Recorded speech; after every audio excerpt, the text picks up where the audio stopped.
மச்சான் மச்சான் போயிடலாம்டா. போலீஸ் வந்து செக் பண்ண என்னடா பண்ணுறது? இப்போ நம்ம அவன் சொல்கிறது கேட்குறத நமக்கு வழி எதுவும் இல்லை. பணத்தை வேற பின்னாடி வச்சுட்டு ஒன்றும் புரிய மாட்டேங்குது. ஓகே. சக்தி யாரு? நான் தான். கொடுக்க வேண்டியது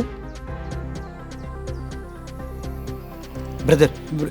இதில் என்ன இருக்கு ப்ரோ? வண்டி எடுங்க. கிளாம்பாக்கம் பஸ் டிப்போ பக்கத்தில் இருக்கிற கார் ஷோரூம் போங்க. அங்கே போயிட்டு ஒரு லெஃப்ட் எடுத்தா அங்கே ஒரு லாட்ஜ் இருக்கும். அந்த லாட்ஜுக்குள்ளே போங்க.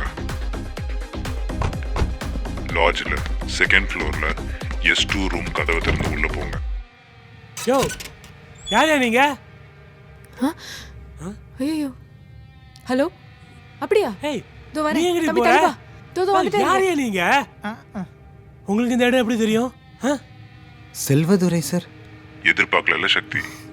இப்போ அந்த பார்சல் இருக்கிறது வெளியிடு. யோ கேட்டுட்டே இருக்கல, யாரையா நீங்க? எதுக்கு எங்க வந்தீங்க? என்னது? இப்போ கண் எடுத்தவன் மேல பாயிண்ட் பண்ணு. என்ன பண்ற தம்பி? கண்ணை கீழே போடு, எதுவாக இருந்தாலும் பேசிக்கலாம். சர்ப்ரைஸ் பிடிச்சிருக்கா சக்தி?